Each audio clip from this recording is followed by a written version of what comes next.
hello. Good morning po sa inyo lahat. Ayan, isang maaksyon na araw uli para sa ating lahat guys, no? Day 15 na po. Day 15 na po kami rito ngayon sa Baguio. Marami po kami mga location na kailangan hanapin. So, yun. Lalakad po ulit tayo today. Maghahanap po tayo ng eskwelahan at saka offices, no? Para sa isa sa mga karakter sa ating teleserye. Guys, meron na lang kaming hanggang Sabado dito sa Baguio. Bababa na po kami ng Maynila.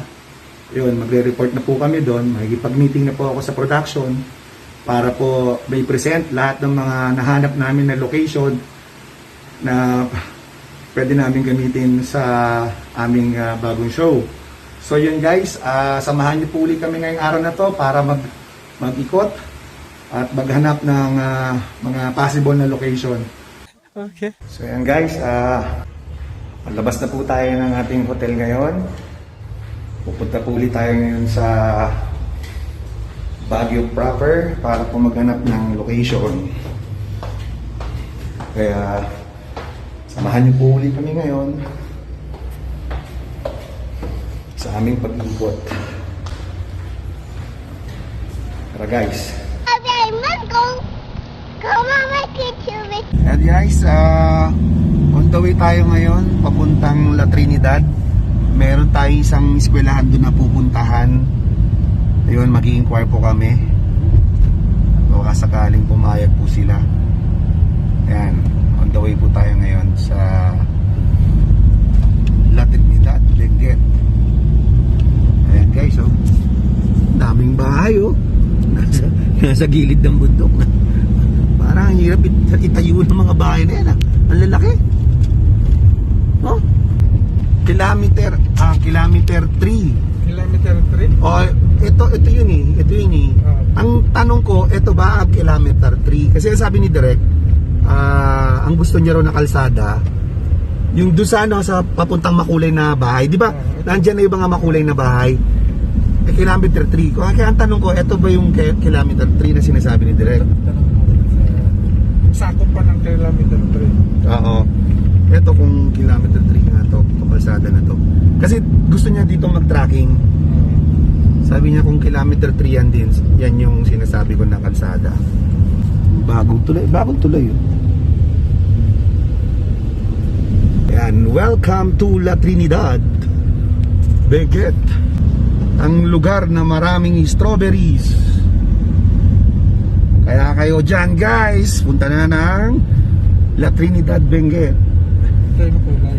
Ito yung mga makulay na bahay dito sa Baguio Pero City. kilometer 3 pa rin na sir. Kilometer 3 nga. Ito nga yan. Ito gusto niya raw mag-tracking dito. Ayan guys, oh. Ayan guys, yung mga colorful na bahay dito. Ayan, ano? Oh, di ba? Makulay.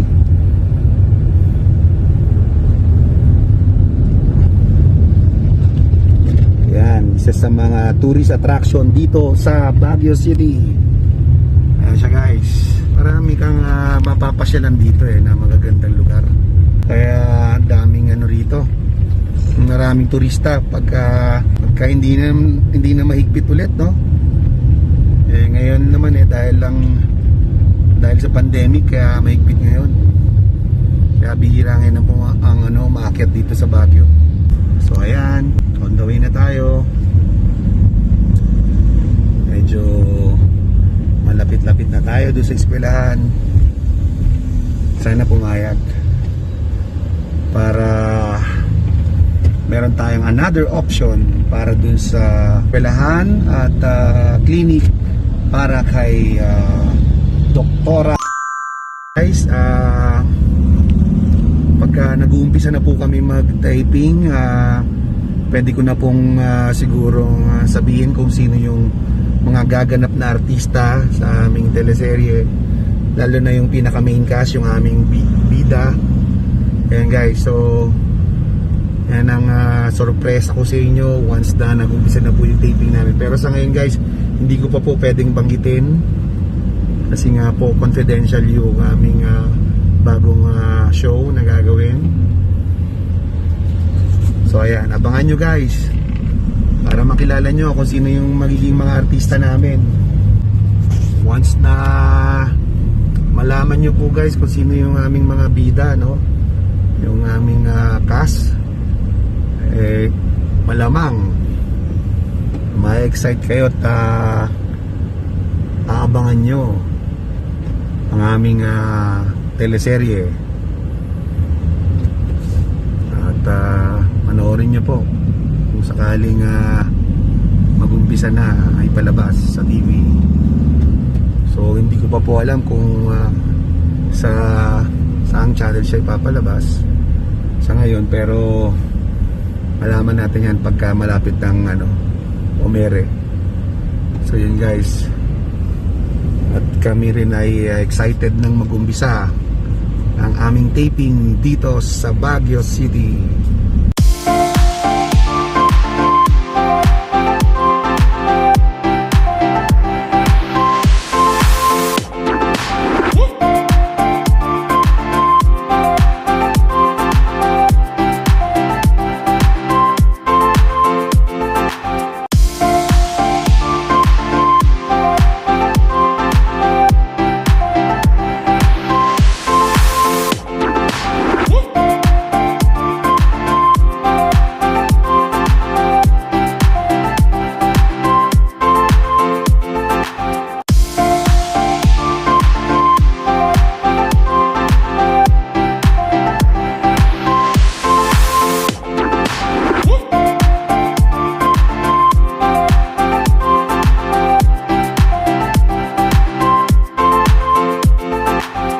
Guys, yan po yung La Trinidad Strawberry Farm.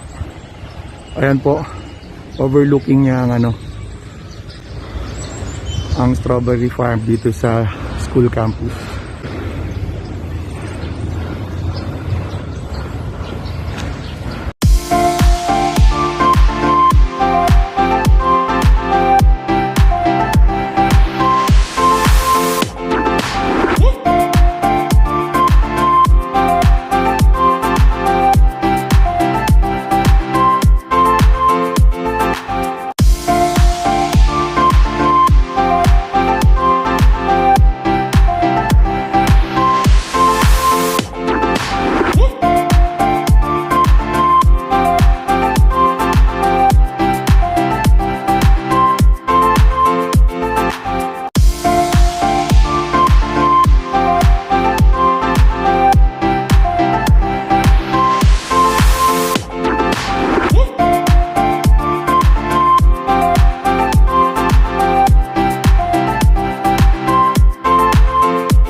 And guys, nandito pa rin po tayo sa La Trinidad, Benguet. Nandito po tayo ngayon sa isang kilalang coffee shop dito sa Benguet. Ayan po. Ito po yung coffee shop na yan. Ayan po, 360 degree shot. Ayan po. Overlooking po siya ng ng Benguet, La Trinidad. Ayan po. Sikat daw po guys tong na to. At kilalang kilala tong coffee shop na to. Sa gabi raw po kasi, so maraming ilaw to kaya maganda raw dito. Ayan. May mga artista na rin daw po na pumunta at nagkape dito. Ayan po siya. Ayan.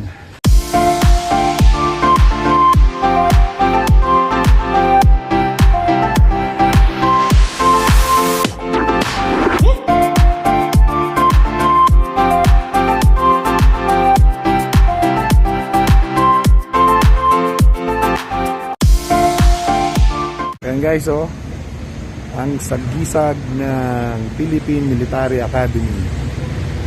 Ayan, dito po tayo ngayon sa harap, sa gate nila. Ayan po.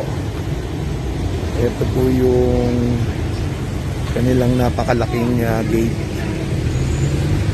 Ayan, ang PMA sa Baguio City. Ayan po. Philippine Military Academy. Ayan. Fort General Gregorio H. Del Pilar. Ayan guys, PMA. Dito po nagtatapos sa pag-aaral ang mga opisyales ng ating mga militar, mga kapulisan, Navy. Ayan. Dito nag-aaral yung mga future officers ng ating kasundaluhan. Guys, time check, it's almost 5 in the afternoon dito po sa Baguio. Ayan, kararating lang po namin sa Podium Boutique Hotel sa kami nag-stay. Guys, yan, mapapansin nyo, kung mapapansin nyo, sobrang fog, oh. Sobrang fog din ng Baguio City. Kaya sobrang lamig yan guys dito. Kahit summer guys, kailangan mo mag-jacket. Ayan, halos wala kang makita guys, oh. Wala na yung view na nakikita. Kahit overlooking sana itong area na to, wala kang makita, oh. Sa dami ng fog. Ayan guys. Yan ngayon ang climate condition dito sa Baguio ngayon. Kahit summer na summer, sobrang lamig pa rin. Pwede pa rin mag-jacket.